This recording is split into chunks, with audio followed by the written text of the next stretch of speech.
ముందుగా దేవాలయానికి వందనాలు, ఈ అవకాశం దైవజనులకు వందనాలు, కూడా ఇచ్చిన అందరికీ వందనాలు. ప్రార్థన చేస్తాను. మహాపురుషుద్ధుడా, ప్రేమ నమ్మకం తండ్రి, మీకు వేలాది చూస్తూ అవుతున్నాయన తండ్రి. గడిచిన 4 వారి నుంచి తండ్రి ఇప్పటి వరకు నాయన ఈ సజీవ రేఖలు వాళ్ళ క్లాస్ కాపాడడానికి వేలాది చూస్తూ అవుతున్నాయన. మా క్రియలు తండ్రి ఈ కృపాదయ వల్ల మేము బ్రతుకుతున్నాం దేవా. మరి ముఖ్యంగా తండ్రి మీ విలువైన దక్షిణ భాగ్యాన్ని మాకు ఇచ్చినందుకు మీకు వేలాది చూస్తూ అవుతున్నాయన. ఇదిగో తండ్రి అనేకమైన లోతైన విషయాలు మేము తెలుసుకున్నప్పటికీ తండ్రి ఇంకా నేను మారకుండా తండ్రి వారు మనసరిగానే రాకుండా బ్రతుకున్నందుకు క్షమించమని అడుగుతున్నాను దేవా. ఇదిగో తండ్రి ఈరోజు మీరు మాట్లాడుతున్న మాటలు తండ్రి నేను మాట్లాడాలంటే ఈ పరిశుద్ధాత్మ నాకు సహాయం ఉంచమని అడుగుతున్నాను దేవా. నీకు వందనాలు తండ్రి. ఇదిగో తండ్రి ప్రభుత్వం నుంచి నాకు కూడా ఆరాధన నేను వాటి తండ్రి ప్రభావ. కానీ తండ్రి నీ కృపా దయ వల్ల నీ మాటలు చెప్పడానికి నన్ను నిలబెట్టినందుకు మీకు వందనాలు తండ్రి ప్రభావ. ప్రతి విషయం తోడుగా ఉండమని ఈ ప్రార్థన వ్యవస్థను చేర్చుకోమని తీసుకున్నాను బ్రతమాలు పడుకుంటున్నాను తండ్రి.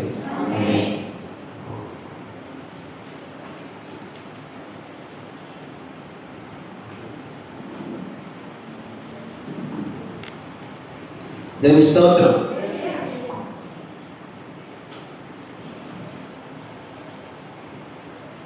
పోయిన వారం నా మెసేజ్ గుర్తుందండి.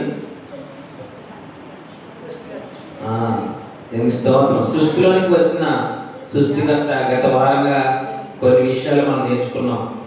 సృష్టి వేరు, సృష్టికర్త వేరు. ఇలా కొన్ని విషయాలు మీ ముందు పెట్టాను. మరో విషయాలు, ఆసక్తికరమైన విషయాలు మనం సృష్టికర్త కోసం నేర్చుకోవడానికి ప్రయత్నం చేద్దాం. ఒకసారి పరిశుద్ధ గ్రంథం తెరిచి ఆదికాండం 1వ అధ్యాయం 1వ వచనం చూద్దాం.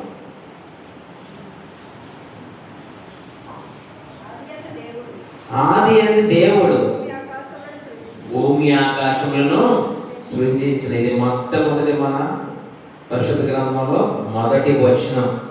మరి ఆది యందు భూమికి ఆరంభం ఉంది, భూమితో పాటు ఆకాశం కూడా మనకి కనబడుతుంది. ఈ రెండు ఆరంభం ఉంటే ఇవి లేని కాలం ఉంటుంది. భూమి పుట్టక మనకు జగత్ పునాది వేయక ముందే ఉందని యుగ విశ్వం అనేది ఉంది. మనకి సైన్స్ టీచర్స్ కానీ మేధావులు అడిగితే ఆ విశ్వంలో ఉండే అన్ని విషయాలు మనకు చెప్తారు. సూర్యుడు, చంద్రుడు, నక్షత్రాలు, ఇతర గ్రహాల గురించి కూడా మనకి విశ్వంలో అన్ని మనకి చదువుకున్నాం, చెప్తూ ఉంటారు. కానీ విశ్వంలో కాలం అంటే టైం లేకపోతే విశ్వాదానికి మనకి అర్థం లేదు. ఎందుకంటే పాలపుంత అని మనం చదువుతూ ఉంటాం. ఎందుకంటే తమ చుట్టూ గ్రహాల చుట్టూ సూర్యుని చుట్టూ తిరుగుతుంటారు. ఇలాగా ఇవన్నీ సమస్తాన్ని సృష్టించింది ఎవరండి? దేవుడే మనకి సృష్టించి ఉన్నాడు. కానీ చాలా మంది ఆ సూర్యుడు అంటే గ్రహం అని కూడా తెలియకుండా మొక్కేవారు లేకుండా పోలేదు. మనం అందరం కూడా ఒకప్పుడు మొక్కిన వారమే, అవునా కదా? మరి ఆకాశముకి పరిమితి ఉంది, భూమికి పరిమితి ఉంది, ఒక నక్షత్రానికి కూడా పరిమితి ఉంది. సృష్టికర్తకు మితి లేదంటే పరిమితి. సృష్టిని సృష్టించిన పరిమితి ఉంటుందండి. భూమికి పరిమితి ఉంటుంది, నక్షత్రానికి పరిమితి ఉంటుంది, దేనికైనా పరిమితి ఉంటుంది. కానీ సృష్టికర్తకు మితి లేదు. నిజంగా ఆయన గొప్పవాడండి. మనం ఆయన గురించి ఎన్నో విషయాలు నేర్చుకుంటున్నాం. ఈ సృష్టిని చూడగానే మనకు సృష్టికర్త గురించి అర్థమైపోవాలి. ఈ సృష్టిని చూస్తున్నాం, ఈ సృష్టిని అనుభవిస్తున్నాం, కానీ సృష్టికర్త గురించి మనం ఎవరికి కూడా చెప్పలేకపోతున్నాం. అవునా కదండి? ఇంత సృష్టిని అంత అనుభవిస్తున్నాం లేదా? గాలి వీస్తున్నాం, భూమి పండిస్తుంటే పంటను తింటున్నాం, మొత్తం సమస్తం అనుభవిస్తున్నాం. కానీ సమస్త సృష్టికర్తను మట్టి మనం ప్రకటించలేకపోతున్నాం. ఆయన అనంతుడు అని ఎవరు కూడా మనం చెప్పలేకపోతున్నాం. ఎందుకంటే ఆయన ప్రతి విషయంలో ఆవరించున్నాడని మనకి అర్థం కావట్లేదు. ఒకసారి కీర్తన గ్రంథము 139వ కీర్తన 5, 7 వచ్చిన చదువును ఒకసారి. వెనుకను ముందును నీవు నన్ను ఆవరించి ఉన్నావు, నీ చెయ్యి నా మీద ఉంచి ఉన్నావు. 7వ వచనం, నీ ఆత్మయొద్ద నుండి నేను ఎక్కడికి పోదును, నీ సన్నిధి నుండి నేను ఎక్కడికి పారిపోదును. చాలా మంది అనుకుంటుంటారు దేవుడికి కనిపించకుండా ఇంటిగా ఉంటే కనిపించడం అనుకుంటారు, లేదంటే దూరం ఎక్కడికైతే కనిపిస్తాం. ఆయన ఎక్కడున్నా ఆయన మనం చూస్తూనే ఉంటాడు. ఒకసారి 147 కీర్తన కూడా చూద్దామా, ఆయన అంత గొప్ప కూడా చూద్దాం. 147 5వ వచనం, మన ప్రభువు గొప్పవాడు, ఆయన అధిక శక్తి గలవాడు, ఆయన జ్ఞానమునకు మితి లేదు. మితి అంటే ఏంటంటే పరిమితి లేదు. చాలా మంది నేనే జ్ఞానవంతులు అనుకుంటారు. చాలా మంది స్వామీజీని ఏది ప్రవచనాలు ఎంత అంటారు, ఆ జ్ఞానం ముఖ్యమే, ఈ జ్ఞానం ఎక్కువ. ఈ జ్ఞానానికి మితి లేదు, ఆ జ్ఞానానికి పరిమితి ఉంది. ఇది గమనించలేక మన ప్రభు గొప్పవాడు అనే వాక్యాన్ని చదువుకుంటున్నాం తప్ప మన ప్రభు గొప్పవాడి విషయాన్ని బయట ప్రకటించలేకపోతున్నాం. వాక్యం ద్వారానే వింటున్నాం, వదిలేస్తున్నాం తప్ప ఈ వాక్యం ద్వారా ఆయన అధిక శక్తి గలవాడు, ఆయన గొప్పవాడు, దేవుని యొక్కకు రండి, చనిపోయినందుకు బ్రతుకుంది అని మనం ఎవరికన్నా ప్రకటించగలుగుతున్నామా? కానీ వాక్యంలో చూస్తున్నాం మన ప్రభు గొప్పవాడు అని చదువుకుంటున్నాం తప్ప ఇతరులకు ప్రకటిస్తున్నామా? నా ప్రభు గొప్పవాడు, ఆయన అధిక శక్తి గలవాడు, ఆయన జ్ఞానానికి మితి లేదు అని ఎవరికైనా ప్రకటించగలుగుతున్నాం అంటే ఎవరికి కూడా ప్రకటించలేదు. ఈ వాక్యం ద్వారా ఆయన గొప్పదనాన్ని తెలుసుకోవాలి ప్రేమిస్తాము. ఎందుకంటే ఆయన సర్వయాపి, సర్వాంత ఆయన. అది కూడా ఒకసారి చూద్దామా, అది చూసాం. ఇంకొకటి ఆయన అనంతుడు, ఆ పదం ఆయనకి చెల్లుతుంది. ఎవరైనా చెల్లుతుందండి? నేను అనంతుడిని అని అంటే ఎవరికి సరిపోతాం మనం? ఆయన అనంతుడు, ఆయనకి చెల్లుతుంది. ఒకసారి 1 సమూయేలు గ్రంథం 2వ అధ్యాయం 3వ వచనం చదువుదాం ఒకసారి. 1 సమూయేలు గ్రంథము 2వ అధ్యాయం 3వ వచనం.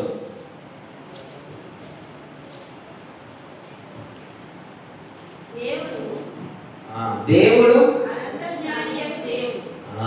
అనంత జ్ఞాని దేవుడు, ఆయనే క్రియలను పరీక్షించువాడు. ఇకను అంత గర్వంగా మాట్లాడుకుడి, గర్వ మాటలు నీ నోట రానీయుకుడి. చాలా మంది చాలా గర్వపడుకుంటారు, నేనే జ్ఞాని, నేనే తెలివేది, నేనే గొప్పవాడిని అనుకుంటుంటాడు. కానీ ఇక్కడ దేవుడు అనంత జ్ఞాని, దేవుడు ఆయన క్రియలే మనం ప్రవేశిస్తుంటాయి. కానీ ఎప్పుడు కూడా మనం నోట మాటలు, గర్వ మాటలు రాకూడదు ఈ వాక్యం ద్వారా మనం చూసుకుంటే. ఎందుకంటే ఆయన ముందు మనం నిజంగా మనం చెప్పిన ఆవగిందంతా కూడా కాదు మన తెలివితేటలు. కానీ ఈ లోకంలో నేనే తెలివైన, నేనే అని గర్వ మాటలు చాలా మందికి వస్తుంటాయి. ఈ విశ్వం గురించి ఆలోచిస్తే సృష్టికర్త ఉన్నాడని మనకు అర్థమవుతుంది. నిజంగా ఈ సృష్టిని చూసుకుంటే మనకి ఏం గుర్తు రావాలండి? సృష్టికర్త మన అందరికి గుర్తు రావాలి. అలాగే కీర్తన గ్రంథం త్వరగా వెళ్ళిపోతుంది. 19వ అధ్యాయం 1వ వచనం,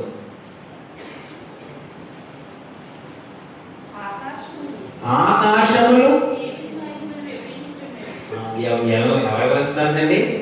ఆకాశము దేవుని మహిమను వివరించుచున్నవి, అంతరిక్షము ఆయన చేతి పనిని ప్రచురపరచుచున్నది. మరి మనం ఆయన గురించి ఎప్పుడైనా వివరిస్తున్నామండి మనం?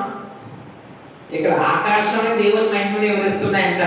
మరి ఆయన మహిమను మనం చూస్తున్నాం, వింటున్నాం, కళ్ళారా ఎన్నో అద్భుతాలు చూస్తున్నాం, అద్భుతమైన కార్యాలు చూస్తున్నాం. మనం ఎవరికన్నా ఆయన మహిమను గురించి చాటుతున్నాం అండి? చాట్లకు ప్రేమించాలి. ఎందుకంటే ఒకసారి ఆయన అనంత జ్ఞాని, అనంతుడనే అలా ఆయనకి చెల్లుతుంది కదా. ఆ విషయం ఎవరికైనా మనం ప్రకటిస్తున్నామంటే ప్రకటించట్లేదు. రోమియోలు రాసిన పత్రిక ఎందుకంటే ప్రకటించట్లేదంటే మనం రోమియోలు రాసిన పత్రిక 1వ అధ్యాయం 18వ వచనం చూద్దాం ఒకసారి. దుర్నీతి చేత సత్యమును అడ్డగించు మనిషి యొక్క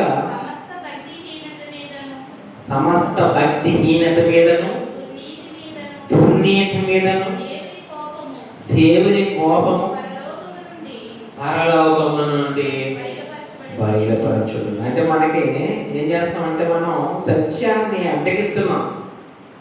అంటే దుర్నీతి భక్తిహీనత ఈ రెండుని మిక్సీలే కలిపి కొడితే పాపం.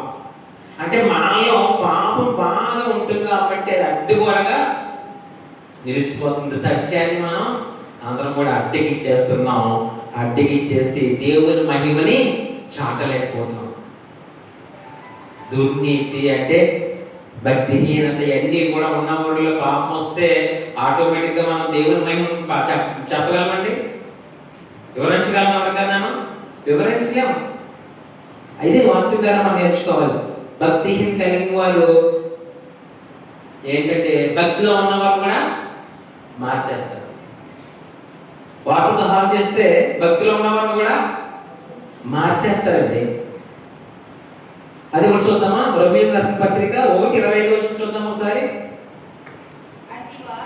ఇటువారు అంటే ఇటువారు భక్తిహీనత దుర్నీతి కలిగిన వాళ్ళు ఏంటి? అట్టివారు దేవుని సత్యమును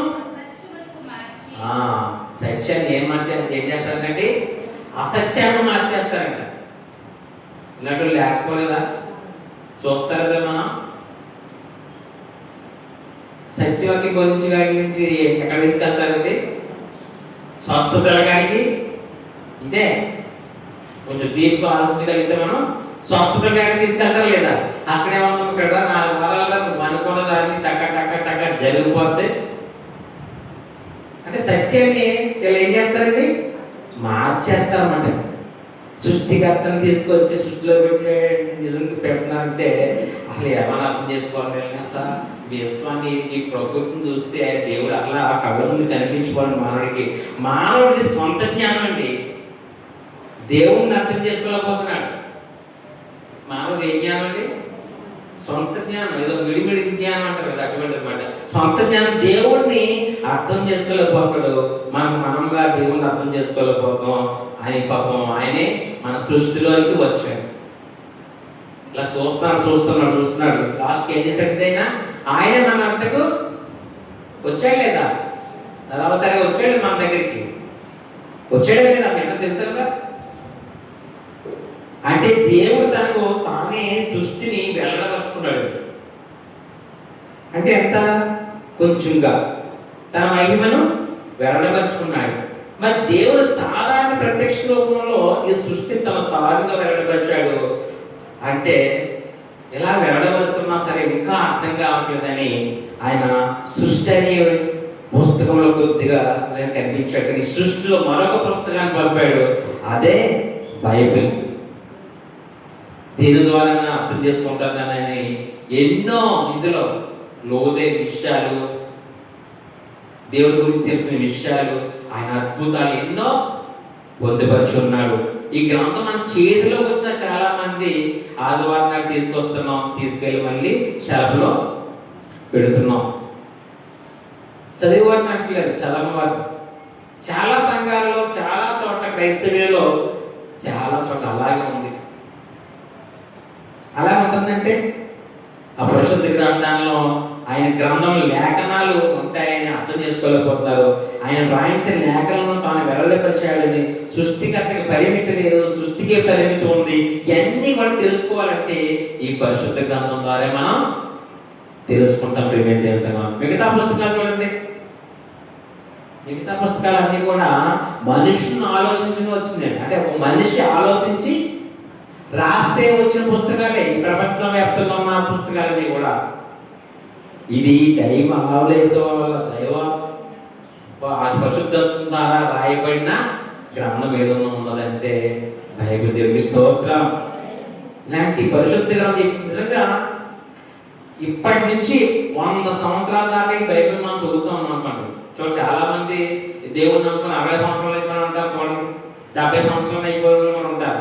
వారిని వెళ్ళి అడగండి, ఎవరినైనా సరే ఈ పరిశుద్ధ గ్రంథం గురించి చదివినప్పుడల్లా ఏదో ఒక కొత్త విషయం కనపడుతుందని చెప్పండి. ఒక కొత్త విషయం కనపడుతుంది లేదా అడగండి. ఎవరైనా సరే 70-80 సంవత్సరాలు చదివిన సీనియర్లు అందరూ కూడా మీరు వెళ్ళి అడగండి. ఈ గ్రంథం చదివినప్పుడల్లా మీకు ఏదో కొత్త విషయం కనపడుతుంది అడగండి. అలాగే ఈ పరిశుద్ధ గ్రంథం చదివినప్పుడు ఏదో కొత్తదాన్ని కనపడుతుంది. ఎప్పుడు ఇవాళ చదువుతున్నట్టు అనే విధంగా అనిపిస్తుంది. ఇది ఎందుకంటే ఇది బైబిల్ అనంత జ్ఞానం. ఏంటండి? అనంత జ్ఞానం. ఎప్పుడు చదివినా కొత్తగా అనిపించే అద్భుతంగా ఉంటుందండి. దేవుని స్తోత్రం. ఏదైనా చదవండి, ఓ నమ్మకం చదివేస్తాం, అయితే ఉంటుంది బుక్ చదువు స్టోరీ అంతా గుర్తుండిపోతే అయిపోతే ఇంకా అంతా తెలుసు అని చెప్పేస్తుంటాం. కానీ ఇది ఎవరు కూడా అనంతం అండి. దీనికి అసలు హద్దులు లేవు, దీనికి పరిమితి లేదు దీనికి. మరి నిజంగా జీవ జలపోట అలా ఊరుతూనే, ఏమిటండి జీవ జలపోట అలా ఊరుతూనే ఉంటుంది. నిజంగా నా గురించి ఎవరికి తెలిసింది ఇక్కడ? నా గురించి నా గురించి మనిషి తెలుసు, కానీ నాలో ఏముందో మీకు తెలుసా? అలాగే దేవుడే చెప్పాలి. దేవుడి గురించి పూర్తిగా తెలుసు అన్న వాళ్ళు ఎవరన్నా చెప్పారు కదా, అది అబద్ధం. దేవుడి గురించి దేవుడే మనకి చెప్పారు. దేవుడి గురించి ఎవరికి పూర్తిగా తెలీదు. ఒకసారి కీర్తన గ్రంథము 140వ అధ్యాయం 3వ వచనం చూద్దాం.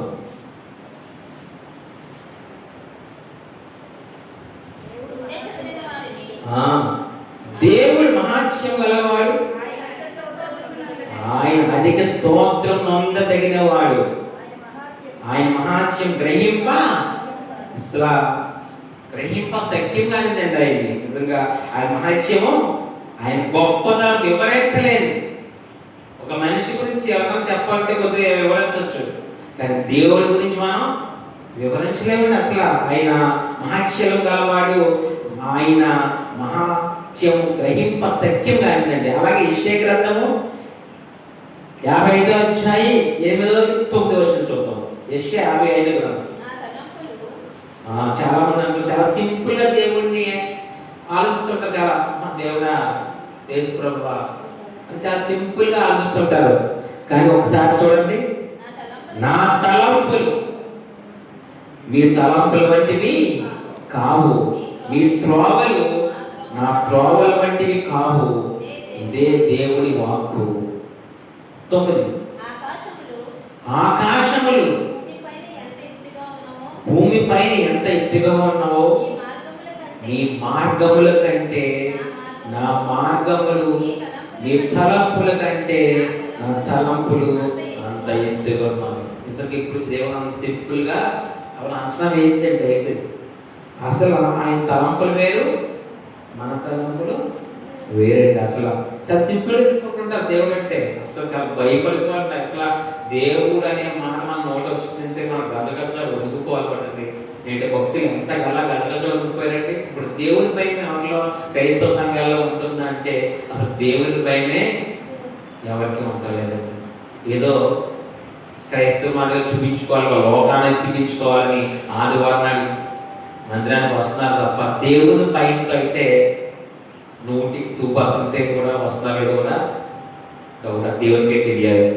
నిజంగా యోబు గ్రంథము 37వ అధ్యాయం 23.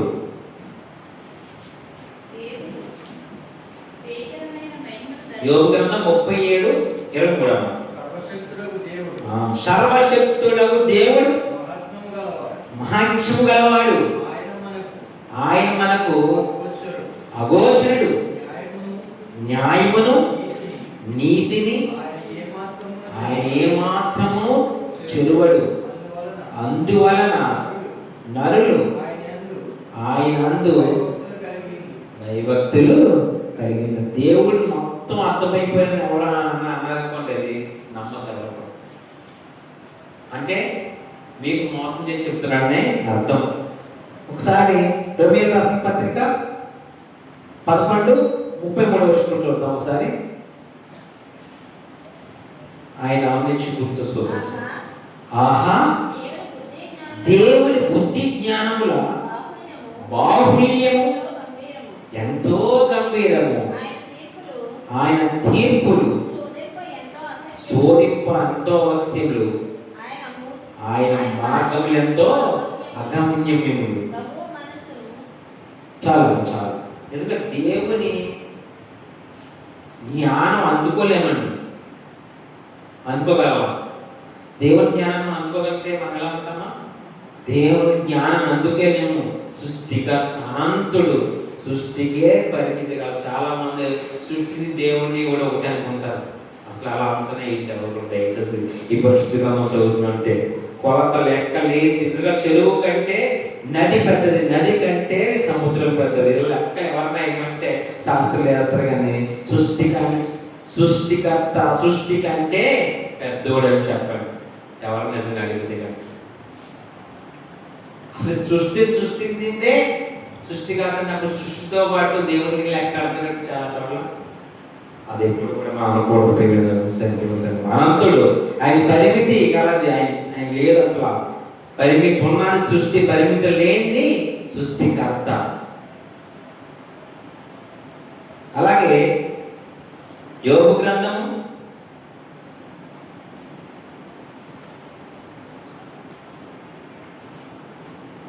26వ అధ్యాయం ముగించేస్తున్నాం. 26:7 మొదలు పెడతాం. శూన్య మండలము పైని ఉత్తర దిక్కునున్న ఆకాశ విశాలమును ఆయన పరచెను అనే మాట మీరు అంతర్లీనం చేసుకోండి ఒకసారి. ఆ తర్వాత శూన్యము పైనే భూమిని వేలాడదీసెను, వాటి క్రింద మేఘములు చినిగిపోకుండా. చాలా జాగ్రత్తగా ఈ వాక్యాన్ని మీరు హృదయంలో పెట్టుకోండి. ఒకసారి బాగా చదువుతాం మళ్ళీ. వాటి క్రింద మేఘములు చినిగిపోకుండా ఆయన తన మేఘములతో నీళ్లను బంధించాడు. నిజంగా ఎంత అద్భుతం అండి! ఈ మాట చూస్తుంటే మీరు ఎందులో నీళ్ళు నిల్వ చేయాలనుకోండి, ఎంతసేపు ఎంత వాటర్ నిల్వ చేయగలరు? ఒక మిడిల్లో శూన్యంలో నిల్వ చేయాలంటే మరి దేవుడు ఇక్కడ ఎంత ఇది చూస్తే అంత అద్భుతం కలగాలి మనకి. ఆయన గురించి మనం ఎంత అలా చెప్పగలగాలి ప్రజలకి. వాటి క్రింద మేఘములు చిరిగిపోకుండా ఆయన తన మేఘములతో నీళ్లను బంధించెను, దాని మీద మేఘములు వ్యాపింపచేసి ఆయన తన సింహాసనపు కాంతిని మరుగుపరిచెను. వెలుగు చీకట్ల సరిహద్దుల వరకు ఆయన జలములు హద్దుగా నియమించెను. ఆయన అది 11 ఆయన ఊపిరి విడువగా ఆకాశ విశాలను అందంగా వచ్చును. ఆయన మహాపరిచయము. ఇవి ఆయన కార్యములో స్వల్పము. ఆయన గురించి మనకు వినపడుచున్నది. మిక్కిలి మెల్లైన గుసగుస శబ్దం మాటదే కదా. గర్జన చేయు ఆయన మహాబలం ఎంతైనది గ్రహింపగలవాడు ఎవడు? అంటే ఇక్కడ స్వల్పం అంటే చిన్నగానే మనకి అవన్నీ ఆయన దృష్టిలో ఏమంటారండి? చిన్నమంటే ఆ పనులన్నీ కూడా ఆయన దృష్టిలో స్వల్పం అంటే మనం ఇంకా ఆయన తెలుసుకుంటే ఎలాంటి కార్యం చేయగలండి? ఎప్పుడైనా ఈ ఔన్నత్యాన్ని కానీ ఆయన మహిమని కానీ ఎవరికైనా మనం వివరిస్తున్నామండి? ఇంత అద్భుతమైన ఆకాశం, మరి మేఘాల కింద వర్షాన్ని ఆయన నిల్వ చేస్తున్నాడంటే, కావాల్సిన పంటలకి అందిస్తాడంటే, ఇలా అన్ని కూడా ఇంత ఔన్నత్యాన్ని మరి పరిశుద్ధ గ్రంథం దేవుడు మనం ముందు పెట్టాడంటే ఇవన్నీ ఎవరికైనా చూపించగలుగుతున్నాం దేవుడిని నమ్ముకున్న వారికి. ఆ దేవుని ఔన్నత్యాన్ని ఆయన మహిమను మనం చాటుతున్నాం కాకన్నా ఎవరికి కూడా చాటలేదు. ఎందుకంటే దేవుని గురించి ఉన్నది మనకు చాలా తక్కువ జ్ఞానం, అందుకే వివరించలేకపోతున్నాం దేవుడి గురించి. ఎందుకంటే ఆయన అంటే సృష్టి నిన్ను చేర్చుకోగలిగితే అంత పెద్దది. అయితే ప్రభు ఎక్కడ నిజంగా ఆయన ఉన్న సరిపోవండి. చాలా మంది అనుకుంటున్నారు నేనేదో సంపాదిస్తున్నాను, నేనేదో ఉంటున్నాను అనుకున్నారు తప్ప ఆయన జ్ఞానం ఉంది. మన జ్ఞానం సరిపోదండి. ఆయనకి అసలు పరిమితి లేదు ఆయనకి. ఒకసారి 1 రాజుల గ్రంథం ముగించేస్తుంది. మొదటి రాజు గ్రంథం 8వ అధ్యాయం 27వ వచనం. నిశ్చయముగా దేవుడు ఈ లోకమందు నివాసం చేయడు, ఆకాశ మహాకాశములు సైతం నిన్ను పట్టజాలవు. నేను కట్టించిన ఈ మందిరము ఎలాగా పట్టును. ఈ మాట మీకు అర్థమవుతుందండి? ఎవరంటారు ఈ మాట? ఈ మాట ఎవరన్నారు చెప్పండి. ఇది ఎవరు చెప్పట్లేదండి? సులభంగా అంటున్నారు.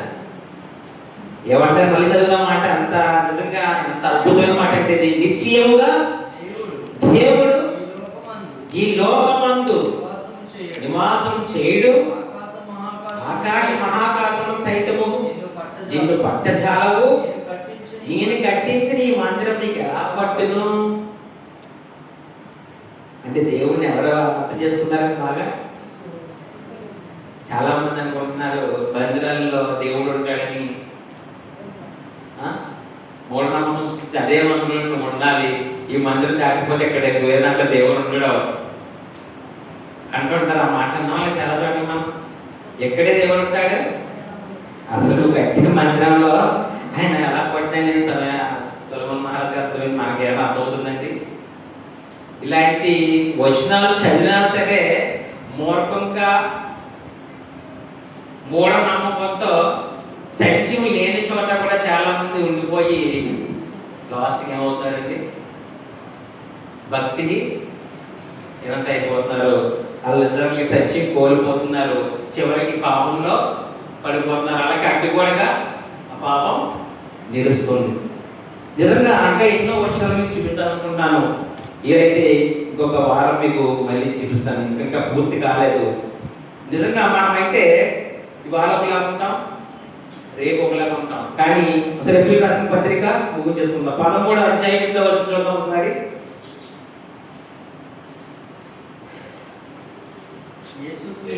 యేసుక్రీస్తు నిన్న నేడు ఒకటే రీతిగా ఉన్నాడు. అవును, యుగ యుగములకు ఒకటే రీతిగా ఉన్నాడు. నిజంగా సృష్టిలోని ఒక సృష్టికర్త గురించి మనం ఎన్నో విషయాలు నేర్చుకున్నాం.